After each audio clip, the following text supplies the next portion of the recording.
What's going on, everybody? It's your boy Devereaux from the 20 Past 4 podcast, and I'm back just like I never left. I am excited to be here today to talk to a good friend of mine, Danny from Manna Farms. But before we get into that, we have to let you know that this is intended for educational purposes only. We're not selling or advocating for the use of marijuana. However, we are advocates for the legal use and or consumption of medical grade cannabis. And with that being said, I'm just pleased to be here with my boy Danny right here. He drove a long way to be here, and I want to make sure that I'm a good host. And I said, man, look, let's do something that we can share with the culture, right? Because this is about the culture. And so with that being said, man, who are you? Let's let them know who you are. Danny Davis, director of Manna, like pretty much the whole thing, mostly the cultivation because that's what it's all about, right? But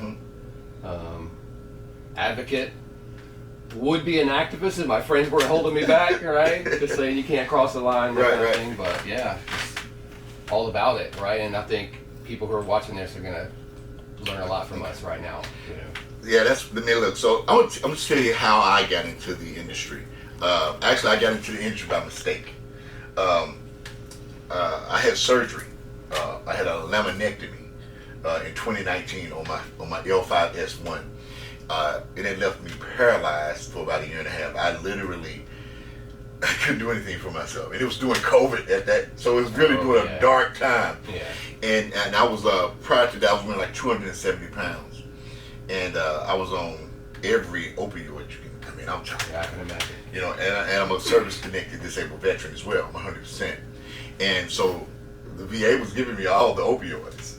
Just giving it to me like, here, take it. Yeah. You know, didn't even have to order it. It was monthly supplies coming in the mail, literally. And I'm taking that stuff and I'm getting bigger. I'm getting unhealthier. My cholesterol, my blood pressure, stress levels. I was in a really, really dark place, man.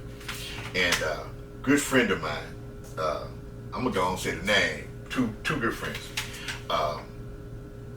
Actually, three people. Marcus Dupree, Kimberly Funches, and James Hollywood Robinson. Marcus was in the industry in Oklahoma, and Hollywood was in the industry in Las Vegas. And Kimberly saw that I was in pain, and she says, I got something for you. And this was right at the start of the legalization of it in Mississippi. So it was perfect timing for all this to happen. And she had this stuff that was it was in a needle. It was black. I didn't know what it was at the time. She says, all you need is just a little bit. Put it in and just watch. She said, trust me, Devereaux, watch. That was RSO. It changed my life. I stopped. I got off the opioids. Hey, man, I don't even drink alcohol anymore. Right. It's awesome. I've lost over 100 pounds in the last year. Amazing. And listen now, and I smoke cannabis every day. And so they introduced me to the industry, and we came together. We tried to start a business together, but it didn't work out with that group. But I stayed in the industry, and I partnered with a young lady by the name of Brittany, and we have Paradise Vibes. And it was because of that experience the industry found me. See, I was retired, dude. Dude, I was, and my daughter tell you, I was literally chilling at the house, traveling the world. I'm talking about, I was all over the place, and I was living my best free life. I've lost this weight. I'm free. I don't have to do anything. But then the industry found me. And so it's because of that love that I have for this plant is the reason that I do what I do. Yeah, you lived it. I live it. I'm a living experience from it. And, you know, so when you live the experience is more personal. Yeah. Right? So when I talk about this, man, I'm passionate about it, man. This saved my life. Right. I could be dead right now, addicted to opioids. Yeah. That the government gave me. for pain. Mind you, it never got rid of the pain. They didn't give them to you for pain. They gave them to you for money. Yeah, they wanted whatever, I got it. Right. But it never solved the problem. I literally gained my mobility back because of this plant. So that's why I'm in the game. That's why I'm here. Right. I love this. I'm not working every day. I'm living this experience, and I live this in the now.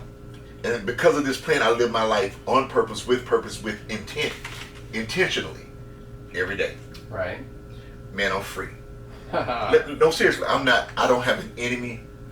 I'm not angry at anybody. I'm not upset with anybody. And if someone is upset with me, hey, that's your problem. It's not.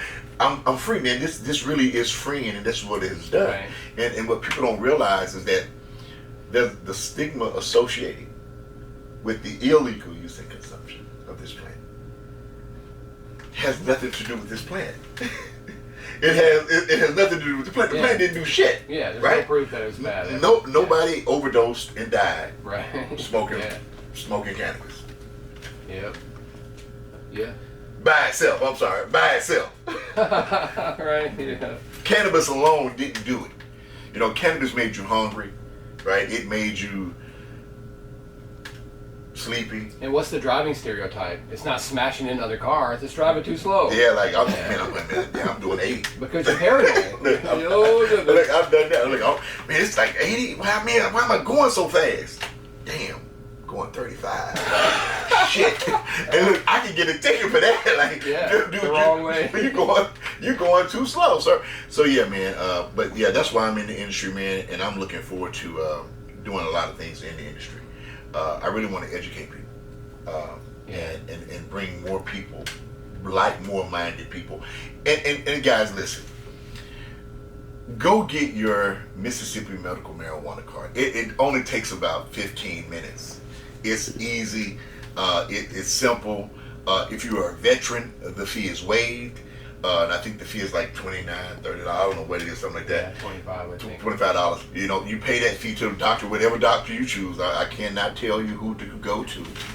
Can't do that. However, choose a doctor, choose a physician or a practitioner of your liking, and get your medical marijuana card. It's worth having, and know the law pertaining to it. It's associated with HIPAA. It's protected. It is a prescription. Nobody needs to know your business, and you can carry a weapon in the state of Mississippi and have a medical marijuana card. Just wanted to put that out there too, because people need to know, and we can't say it enough that there's a lot of misconceptions about people having a Mississippi medical marijuana card. You can't carry a gun, you can't hunt, can't do different things. And so a lot of times people just don't know. Yeah, the gun thing is tricky though. The federal license asks specifically about marijuana. That's true. And even says mentions something about carrying legal states. Yeah. Mm-hmm. Right. It so does. On that one, but I say get the gun before you get the cannabis permit. The card. I was just talking about what the state law says. Yeah. I know about state law says state of Mississippi says you're okay. Yeah. Now federally, cannabis is illegal federally anyway. So that's why I think you can't have marijuana and a weapon on the federal side, because marijuana is illegal. So that's the reason for that. So yeah. And that state trooper would have to be that'd be a jerk to really push it, right? Right, yeah, I think so. Yeah. Or I see the state trooper would have to be a federal officer to stop you? Yeah. In that case? Or to actually... Yeah, because he can't. He can only enforce state law. So state trooper, yeah. Nice. That's interesting. So, right? Yeah. And the laws are so twisted, right? We were just talking about the TACA, right? It's like... That's crazy. That doesn't make any sense. Because somebody smarter than me and you says that there's a difference. So that's what somebody said. So, and what's so crazy is you can't tell anybody that they're not. And they won't even believe you. They still won't. You can prove it to them. Put the flower right beside each other and say, okay, which one is which? Yeah. Tell me which one is which. Yeah, my favorite thing to do is pull out 2 jars and put the flower in the opposite jar and close on and be like, what are we going to do now? Exactly, yeah. It doesn't make any sense. It makes no sense at all, so. Right, but I guess it does make sense when you're trying to regulate something that shouldn't be regulated, then you just have to make stuff up. Right. My daughter used to play this game when she was like 6 called McDonald's drive-through. She had this little cart that had a little back to it, and she would stand there. You have to act like you were going through, right? And she would, and she didn't know anything about working at McDonald's, right? So all the rules that she was creating, she was just making them up. Right. And that's kind of what I like to say about our powers that be that are making these cannabis laws. They're just playing McDonald's drive-through. They don't even understand what they're doing. And people are dying because of it, right? I mean, they're proving that this stuff treats cancer. You know, people are dying because of this, and they're playing games, you know, wanting to scoop up as much money as they can get, really. That's what it boils down to. And control, you know. Absolutely. But, so, what is it that, what do you think we can do from our perspectives? Just keep speaking loudly, man. Okay. Right? Say, if we are allowed to associate this with the civil rights movement, right? Right. Just follow Martin Luther King Jr.'s or Malcolm X. I was on the Malcolm X side. Like I said, I'd be an activist if I could. But Cyrus, as a matter of fact, is really like, man, it's not about that. Right. It's about Right. being the best looking person out there as far as upstanding, absolutely, and then they look bad for coming at you, right? Absolutely, especially when you know that you're righteous. You know what I'm saying? You know that you're on the right side of the thing. I think it's easier to operate in it. You know what I mean? That's what I found, and that's why I think I've chosen to pick up this sword. Right. You know, because I know I'm righteous. Oh, it's not a sword; it's a flame. A flame, okay, a flame. You know, but I feel righteous. You know, and so I'm not afraid to have the voice to say that, hey, look, guys, look, this is what this is. That might be the difference between Martin Luther King Jr. and Malcolm X. Malcolm X had a sword. Right. Martin Luther King had a flame. Had a flame. Right. Okay. Yeah. Right. Maybe. But I think we can learn a lot from that movement. And it's the same stuff. It's just Jim Crow laws were bullshit, just made up laws. Right. We're in the same situation here. Of course, it's not the same. Right. You get me, right? I get what you're saying. Yeah. I get what you're saying. Well, we play the same way. Right. But so that's more about power. It's more about control. Right. I think so. Yeah. It has little to do with, and it's an economic thing as well. Right. I mean, let's be clear. It is about economics. Yeah. But I think they haven't found a way to truly economically the industry. Right. You know, you see what I'm saying? Yeah. I'm trying to think of the correct words to use. It's interesting you chose Well, because that's what is taking something against somebody else's force against their will. Yeah. Right. So what are they doing to the industry? Yeah. They're trying to. Right. Because the only people benefiting from the industry is the government. Yeah. Until they release it, yeah. Yeah, that's what I'm saying. So right now we're being pimped. Yeah. You know, we some bitches. Yeah. we some bitches. We on the stroll. Right. You know, we some hoes out here for them. They these bitches. Yeah, we are. We government bitches right now, and that's a good analogy. I like that one even better. You know. Speaking of Tate Reeves, before the program kicked off, he was on the television, I guess, or on the internet, and there's a video of him saying he doesn't know if 11 joints a day is truly medical marijuana. Right. So Manna released an 11 pack and called it the Governor pack. No. Right? Yeah. Right. Damn. We just released it actually. That's fucking crazy. Like we'll see, and it says exactly 3.5 grams. So. 11. That's crazy. 11 dog walkers, yeah. Damn. Yeah. That's not bad, man. I'm trying to convince some other cultivators to release a Governor pack. I actually like that, man. I mean, that's actually kind of brilliant. I mean, seriously, because hey, is it enough? I mean, that's good. That's actually a good question. I mean, that's about as much as I smoke in a day. I mean, because I hadn't really thought about it. I really hadn't. Yeah, right. How much do I smoke? Like how much? Yeah. Because I smoke. I listen to my body, so I don't smoke just to smoke. I smoke when my body says, you know what, I need a little pick me up. Yeah. Or I need something to settle me down. Right. So that's how I smoke. Right. So, and once you understand the chemicals, you can choose which one you want to get you where you need to go. Your body. Yeah, and for me, it's more about the flavor profile. For me, I'm definitely a flavor profile smoker. What's your favorite? It's like spicy, earthy. You know what I'm saying? I love the dickweed. Yeah. So I like that spice because I love spicy food. So I tend to stay in that same range of the kind of cannabis I like, right? And sometimes I want something sweet. You feel me? Yeah. So and when my body says, hey, you know what, you want something sweet. Now I'm looking for that strain that's going to give me more of that fruity, flavorful, that sticky kind of zestiness. Yeah. So, but it's got to be creamy though. Yeah. It has to be the right. Yeah. You know what it is when you get it. You know what I'm saying? But, I like this. My body likes. And so that's how I smoke.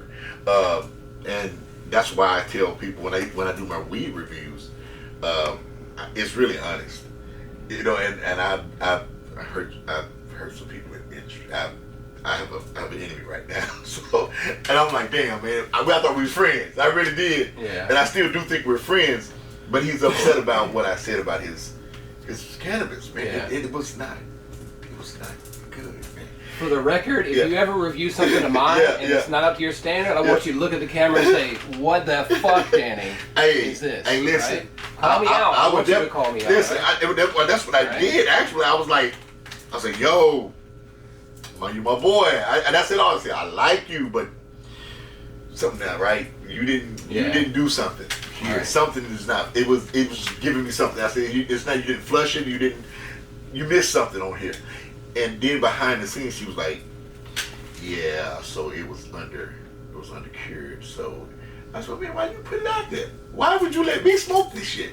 Yeah. If you know, like you didn't get. I mean, you thought I'm a bullshit reviewer. Like I don't know weed. You know what I'm saying?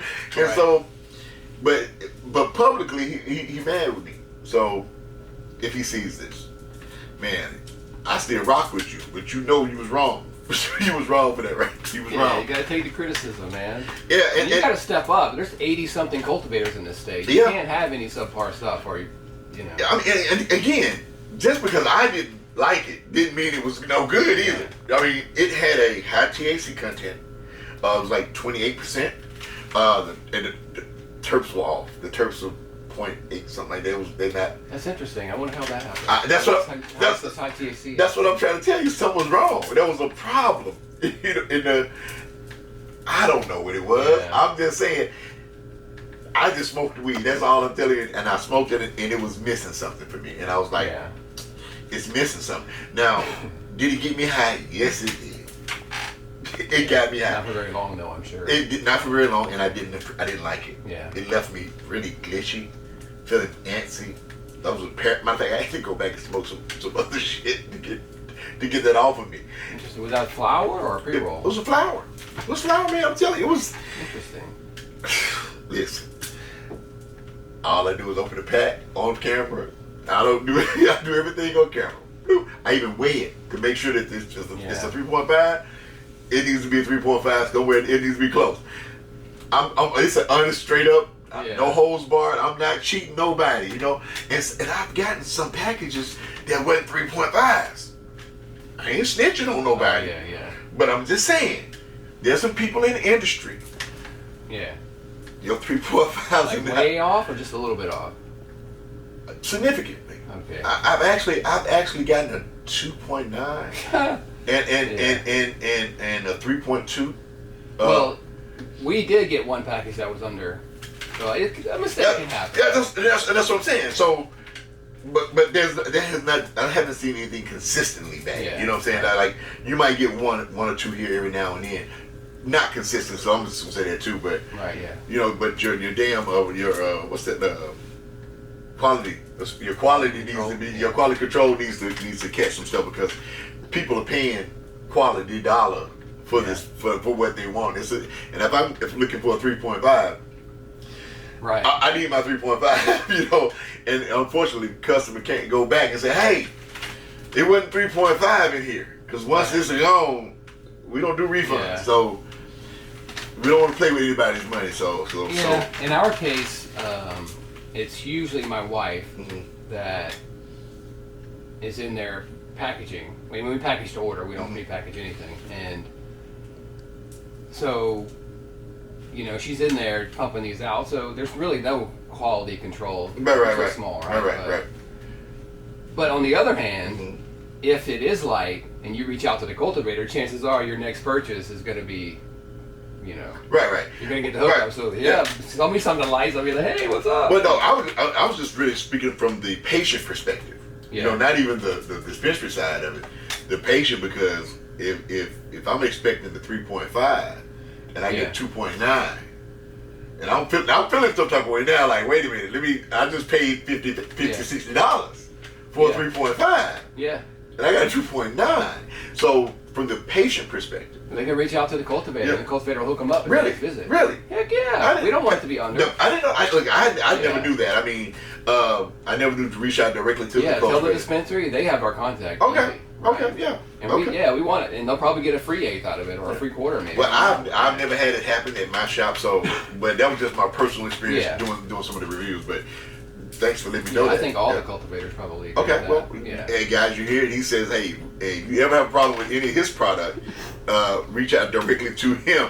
I feel like I speak for all cultivators, except I don't want to say any name. The biggest ones, they don't care. They just want your money. Right, yeah. But guys, he's definitely saying he's open for business, and what kind of strains do you have right now? How many strains do you have? 5, 6, Purple Canyon, Red Velvet, Gaucher Ganja is a Gaucher popular one. That's okay. a slurricane cross. Dickweed, which is supposed to have THCV in it. Okay. And what is this? We were, if you don't mind, what we talk about? What we smoking tonight? What is this? Oh, that's melon milk. Melon. Okay, I like this. Hey, look, guys. Hat tip to my boy letters for that one. Listen, I'm not gonna say this just because. And guys, just because he's here, trust me, I'm not saying this just because he's here. I've been smoking on this for a good time right now, and it's nice. I mean, the notes are nice. It's really pungent on the backside. I was telling you about that. It gives you a nice little gasiness at the end. Oh, really? I got you. Yeah, that's what I'm getting out of it. But it's that you know when you smoking something. You know what I'm saying? It gives you that. It's not going to choke you, but I know it's there. Oh, okay, I got you. That kind of a situation. I don't know if that makes sense. You mean harshness? Not quite harsh. Yeah. But I know it's there. It's a hint of. Gotcha. It's a hint of. Well, what's that like? Oh, that tickles a little bit. That kind of situation on the backside. It's I like it actually. So. Yeah. It's a very good conversation piece. It really is. You did say that too. You said. That's occasionally you have those where when you see someone open the bag or light it up, you just watch them and you just know that they're gonna love it. Oh yeah, that's one of those for me. Look, man, this is when I like watching people smoke it, man. I mean, I can tell. I'm a chef, and when I cook a steak, man, I tell people, listen, don't do nothing to my meat. My steak is salt, pepper, garlic powder, onion powder. That's all you need. No sauce, no nothing. Right. Perfectly cooked, 149 degrees internal. Okay, with a 3.5 minute sear on each side. Right with man. Listen. Holy shit. I'm talking about the perfect, juicy, buttery, flavorful, and we get some can of butter, garlic can of butter. Yeah. You know what? You see what? You picking up what I'm putting down? Right. Man, I'm getting hungry. I'm getting hungry right now. We're gonna get together again soon for steaks. Hey man, I'll put them on. I definitely, you buy, I'll fry. Okay. It's a deal. And we can do a show called Cooking with Cannabis. Yeah. Because those are some steaks I think you have to bring your wife there with you because she's not going to want to have you just have that steak by yourself. True. She would be upset with you. She would divorce you. I'm telling you, my steaks are divorceable, man. They're very good. I sear them. I reverse sear them. I have a buddy that. Yeah. So generally, what I do when I prep my steak, I start about 2 weeks in advance. I do a small dry age. So I just put a straight pink salt, dry age for about 14 days on that thing to get it right where it needs to be. But look, I see that man getting happy. You know what I'm talking about? Like, I need to write this. That man knows what I'm talking about right now. It's all gonna be recorded. Yeah, yes indeed. So and once I get that dry age ready for it, man, like now it's got that nutty kind of smell to it. You feel me? And so we get that grill to about 1,000 degrees, and we 3.5 minutes. Don't do nothing. Just let her go. Don't touch her. She working. She working right now. Flip on the other side. No 3.5. Temperature check. 149. Pick her up. Tip that thing. Let her sit. Just let her do what she want. Now you go put your onions and everything else on the grill. You gonna get that ready now. Boom, boom, boom. Got her. Throw it back on the grill for another minute. Pow. Now we're putting the can of butter. We're putting all that on there now. Boom, boom, boom, boom. Pick her up. Boom. Now she ready to cut. Let's go. That thing perfect. That nice little pink in the middle right there, with that nice ring on top on the bottom, and that pool. That pool is just gonna be like a rubber band. You know what I'm saying? Perfectly cooked steak. Speaking of that, infused lunch, June 28th, right? 12 to 4. Okay, where's that gonna be? Do we have a location? We don't have a location. No, location unknown, but again, that date is for what date is that? June 28th. Of this June, not next June. This June, not next. Okay, June. so guys, this June 28th, location is unknown. There's going to be an infused lunch. Yeah, I was supposed to bring some tickets for you. Okay, yeah, but we'll get. Said you guys are invited. Yeah, of course. Yeah, appreciate it, man. We would the 20 past 4 podcast and crew we'll be there, and it's going to be June 28th on the coast at a location. Will be given how many hours in advance? As soon as we find a place that's comfortable. Okay. Okay. So TBA. Okay, on the location. What are some of the things that are going to be served? Well.